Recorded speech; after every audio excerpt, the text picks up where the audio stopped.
நான் உங்களுக்காக நினைக்கிற நினைவுகள் என்னவென்று நான் அறிவேன் என்று கர்த்தர் சொல்லுகிறார். அவைகள் தீமைக்கல்ல, சமாதானத்திற்கே அப்படி என்று சொல்லப்படுகிறது. உங்களுக்கு எதிர்காலத்தையும் நம்பிக்கையும் தருவதாக இருக்கின்றன. இந்த வசனம் ஒரு அழகான வாக்குத்தத்தமாக நாம் பல முறை மேற்கோள் காட்டுகிறோம். ஆனால் இதன் ஆழம், சூழ்நிலை, வலி நிறைந்த பின்னணி ஆகியவற்றை உணர்ந்தால் இது நம் மனதில் இன்னும் ஆழமாக பதியும். இந்த வார்த்தைகள் சொல்லப்பட்ட காலம் இஸ்ரவேல் மக்கள் சிறைப்பட்ட நிலையில் பாபிலோனில் நாட்டை விட்டு தள்ளப்பட்டு தேவன் நம்மை மறந்து விட்டாரோ என்று எண்ணிக்கொண்டிருந்த காலம். அவர்கள் விரைவில் விடுதலை கிடைக்கும் என்று நினைத்தார்கள். ஆனால் தேவன் எரேமியா மூலம் சொல்வது என்ன?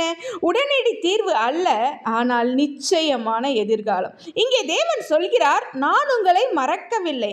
உங்கள் நிலைமை குழப்பமாக இருக்கலாம், உங்கள் வாழ்க்கை பாதை புரியாமல் இருக்கலாம், ஆனால் என் திட்டங்கள் தெளிவானவை, தீங்கிற்கல்ல, சமாதானத்திற்கே. மனிதன் பார்க்கும் துன்பம் தேவனின் பார்வையில் பயிற்சி. மனிதன் நினைக்கும் தாமதம் தேவன் கணக்கில் தயாரிப்பு. சிறை போல தோன்றும் காலங்கள் கூட தேவன் வடிவமைக்கும் எதிர்காலத்தின் அடித்தளம். உங்களுக்கு எதிர்காலத்தையும் நம்பிக்கையும் தருவதாக. இது வெறும் ஆறுதல் வார்த்தை அல்ல, இது நொறுங்கிய மனங்களுக்கு நம்பிக்கை, முடங்கிய கனவுகளுக்கு உயிர், இருட்டில் நடக்கும் மனிதனுக்கு ஒரு பிரகாசமான ஒளி விளக்கு.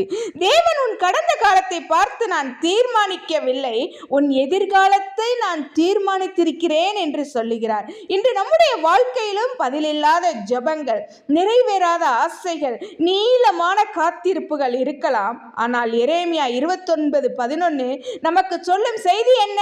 நம் வாழ்க்கை தேவனின் கையில் பாதுகாப்பாக உள்ளது. நாம் புரியாத வழிகளிலும், நாம் பார்க்க முடியாத முடிவுகளிலும் தேவன் நன்மையை எழுதி கொண்டே இருக்கிறார். அதனால் நம்பிக்கையை விடாதீர்கள். ஏனெனில் தேவன் உங்களை நினைப்பது தோல்விக்காக அல்ல, அழிவுக்காக அல்ல, ஆசீர்வாதமான எதிர்காலத்திற்காக. நிலைமை நல்லதில்லை என்றாலும் தேவனின் திட்டம் நல்லதே.